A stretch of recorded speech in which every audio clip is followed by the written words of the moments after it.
नमस्कार, news one India देख रहे हैं आप। मैं हूं आपके साथ कोमल गंगवार। खबरों की शुरुआत करेंगे तो ग्रेटर नोएडा से खबर, जहां एसओ बादलपुर की लापरवाही ने 2 लोगों की जान ले ली। एसओ की लापरवाही से गिरधरपुर गांव में जमीनी विवाद को लेकर फायरिंग की गई। बता दें, गिरधरपुर गांव में फायरिंग हुई जिसमें 2 लोगों की मौत हुई, एक घायल बताया जा रहा है। बादलपुर एसओ धर्मेंद्र शर्मा पर एक पक्ष को इनका फेवर करने का आरोप भी लगाया गया है। दिन दहाड़े जो फायरिंग की वारदात हुई उससे पुलिस महकमे में हड़कंप का माहौल है। तो इस वक्त ये बड़ी खबर आपको बता रहे हैं ग्रेटर नोएडा से, जहां एसओ बादलपुर की लापरवाही के कारण ये बड़ा हादसा हुआ। बता दें, 2 लोगों की मौत हुई है लापरवाही के कारण, एक घायल बताया जा रहा है।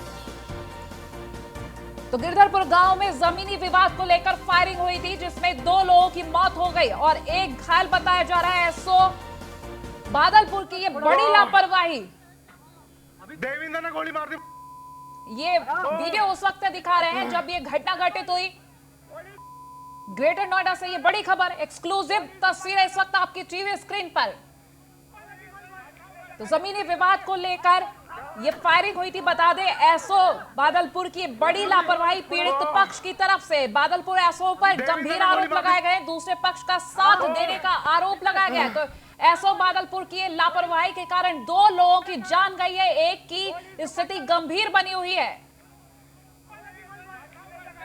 तो बादलपुर कोतवाली क्षेत्र के गिरधरपुर गांव का ये मामला, जहां जमीनी विवाद को लेकर फायरिंग हुई। तस्वीरें दिखा रहे हैं उस वक्त की देविंदर ने गोली मार जब फायरिंग की और 2 लोगों की मौत हो गई।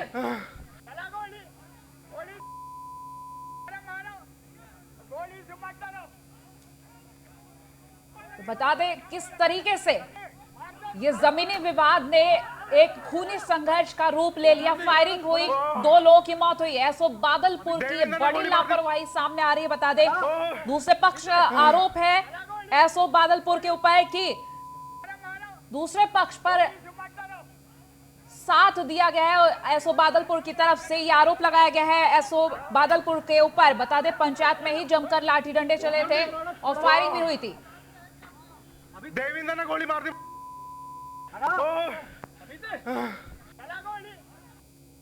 थाना बादलपुर क्षेत्र में गिरधरपुर गांव के अंतर्गत आज एक सूचना प्राप्त हुई थी कि एक पक्ष जो भूरा और दूसरा पक्ष देवेंद्र और उसके भाइयों का था, इसमें आपस में इनमें विवाद हो गया एक रास्ते को लेकर के, जिसमें देवेंद्र पक्ष और भूरा पक्ष का जो है 107-16 पूर्व में पुलिस के द्वारा किया जा चुका था। आज देवेंद्र पक्ष के द्वारा जो है वो अपने लाइसेंसी हथियारों से जो है वो फायरिंग कर दी, जिसमें 3 लोगों को जो है वो गोली लगने की जानकारी प्राप्त हुई, जिसमें मौके पर तत्काल पुलिस के द्वारा इनको अस्पताल ले जाया गया, जहां 2 लोगों की जो है वो मृत्यु हो गई, ऐसी सूचना प्राप्त हो रही है। तत्काल प्रभाव से जो है टीमों को गठन कर दिया गया है और जल्दी इनकी गिरफ्तारी की जाएगी। इसमें जो देवेंद्र पक्ष है, इनके लाइसेंसी असलहों के कैंसिलेशन की कार्रवाई प्रारंभ हो चुकी है और जो 107-16 की कार्रवाई पुलिस के द्वारा पूर्व में की गई थी, उसमें इनके बॉन्ड फॉरफिट कराए जाएंगे और उसमें जो है सख्त से सख्त कार्रवाई अमल में लाई जाएगी।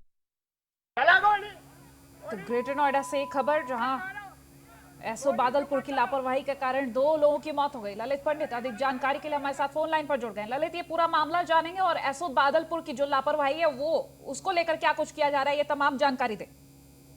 बिल्कुल, जिस तरह से यहाँ गांव में एक चलते प्लॉट का जो विवाद चल रहा था, उसके लिए आज पंचायत का आयोजन किया गया था और उसी पंचायत के दौरान यहाँ पर जब दोनों पक्षों के बीच विवाद बढ़ता है और उसी विवाद के बीच में एक पक्ष के द्वारा गोलीबारी शुरू कर दी जाती है।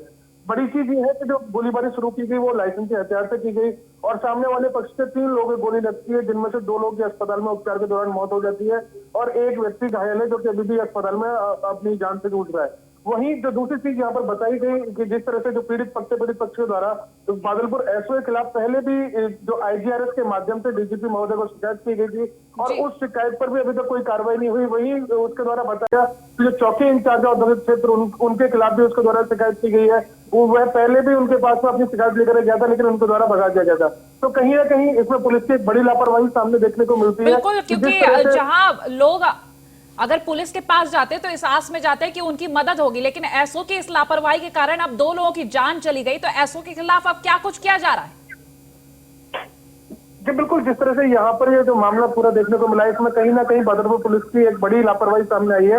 वहीं अभी तक अधिकारियों की तरफ से जो बताया गया, अधिकारियों का साफ तौर पर कहना है ये पूरा का पूरा मामला जो पहले से जो चल रहा था उसमें पुलिस के द्वारा दोनों पक्षों पर 107-16 की कार्रवाई कर दी गई थी। है। लेकिन बड़ी चीज ये है कि क्या सिर्फ 107-16 की कार्रवाई करने से मामला शांत हो जाता है? सिर्फ 107-16 की कार्रवाई ही सब कुछ होती है? अगर किसी की जान को खतरा है और वो उसकी शिकायत पुलिस को आकर के दे रहा है तो वहां पर उस पर प्रॉपरली कार्रवाई पुलिस के द्वारा क्यों नहीं की गई? तो ऐसे बड़े सवाल यहाँ पर बादलपुर पुलिस के ऊपर खड़े होते हैं। बिल्कुल सवाल जरूर खड़े होते हैं। चलिए बहुत शुक्रिया तमाम जानकारियों के लिए। अभी देविंदर ने गोली मार दी। तो एसओ की बड़ी लापरवाही, पुलिस प्रशासन पर यह सवाल खड़ा होता है आखिर शिकायत होने के बावजूद भी क्यों मदद नहीं की जाती।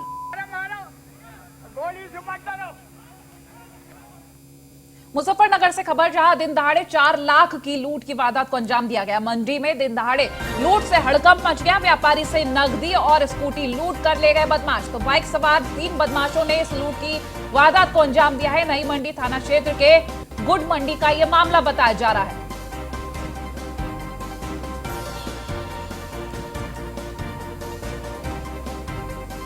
दिन दहाड़े 4 लाख की लूट की घटना है ये घटित हुई है, जहां मंडी में दिन दहाड़े लूट से हड़कंप मचा हुआ है। व्यापारी से नकदी और स्कूटी लूट कर लेके गए हैं बदमाश। बता दें बाइक पर सवार थे 3 बदमाश, इन्होंने इस लूट को अंजाम दिया है।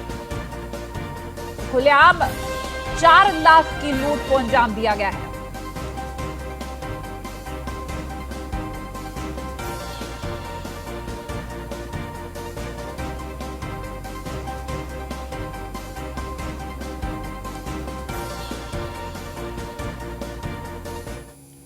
वहीं हाईकोर्ट की लखनऊ बेंच ने खारिज की है 2 बहनों की याचिका। याचिकाओं की जो वकील ने वापस लेने की मांग की थी, याचिकाकर्ताओं की जो याचिका को वकील ने वापस लेने की मांग की थी, जस्टिस देवेंद्र कुमार उपाध्याय और जस्टिस मनीष कुमार की बेंच ने याचिका खारिज कर दी है। तो सरकार की ओर से अपर महाधिवक्ता रमेश कुमार सिंह ने याचिका का विरोध किया था। गलत तथ्यों पर आधारित है याचिका और खारिज होने के योग्य है, ये कहा था महाधिवक्ता ने।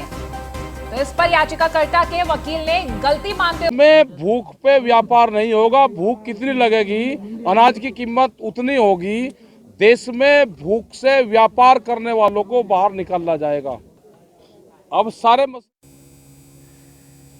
और संवाददाता गौरव यादव फोन लाइन पर हमारे साथ जुड़ गए, उनसे जानेंगे। गौरव, आज राकेश टिकैत के जो बयान सामने आए, पीएम मोदी जब राज्यसभा में बोले थे, उन्होंने किसानों को लेकर, उनके हित को लेकर बात की, उसको लेकर यहाँ पर उन्होंने तमाम बयान दे दिए।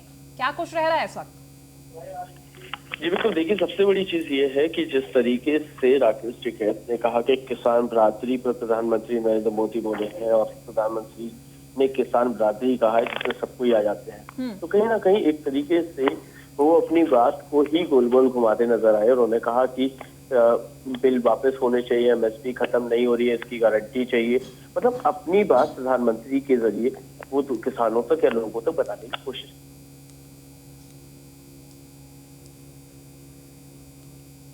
तो कानपुर से खबर, जहां पैसों के लेन देन को लेकर 2 पक्षों में मारपीट हो गई। मारपीट पे दोनों पक्षों से जमकर पथराव किया गया। तो मारपीट में दोनों पक्षों से करीब 6 लोग घायल भी बताए जा रहे हैं। सूचना के बाद मौके पर 2 थानों की पुलिस भी पहुंची है। उस वक्त की तस्वीर दिखा रहे हैं जब वहां तोड़फोड़ भी की गई, मारपीट भी की गई।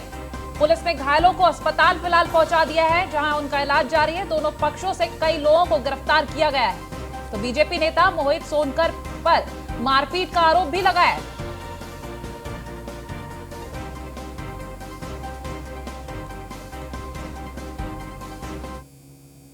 मेरी वाइफ राशन लेने गई तो उसको गाली देने लगे कि हम इतना ही देंगे। 3-4 बार उन्होंने कम दिया, ठीक है। कम देने पे और हमने बोला कि क्यों ऐसा कर रहे हो, तो हमने कहा ऐसे बहुत लोग को कर रखा है आप लोग ने, ठीक है।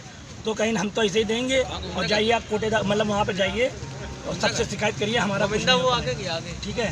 तो हमने बोला तो कहीं शाम को निपट लेंगे, ठीक। शाम को सारे लड़के आए, बेना जाबर थे, इनके साले, वो क्या नाम है, राजा सोनकर और शोभित सोनकर, मोहित सोनकर और ध्रुव सोनकर और उनके अन्य साथी कम से कम 40-50 लोग ऊपर छत से आके गुम्मा खूब चलाने लगे। गुम्मा लो और डम्बल लो और क्या नाम है, हैंड पाइप का पूरा वो ढांचा होता है, वो पूरा फेंक के मारा। मेरे भाई को पूरा डैमेज हो गया। कितने लोग चोटिल हुए आपके घर से? हमारे मतलब करीब 5-6 लोग। मेरी भाई अमरोहा से खबर, जहां पुलिस को बड़ी सफलता मिली है। नकली नोट छापने वाले गिरोह का पर्दाफाश किया है। पुलिस ने अंतरजनपदीय गैंग के 4 जालसाज गिरफ्तार किए गए। तो पुलिस ने 7 लाख के जाली नोट भी बरामद किए हैं। बता दें 500 रुपए के जाली करेंसी भी बरामद किए हैं और साथ ही साथ फर्जी चेक, जाली नोट बनाने के उपकरण भी इस दौरान जब्त किए गए हैं। तो बड़ी कार्रवाई करते हुए ये बड़ी सफलता हाथ लगी पुलिस के।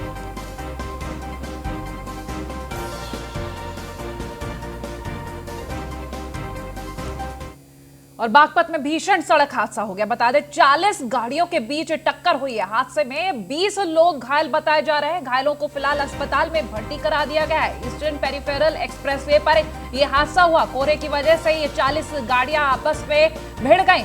20 लोग गंभीर रूप से घायल बताए जा रहे हैं।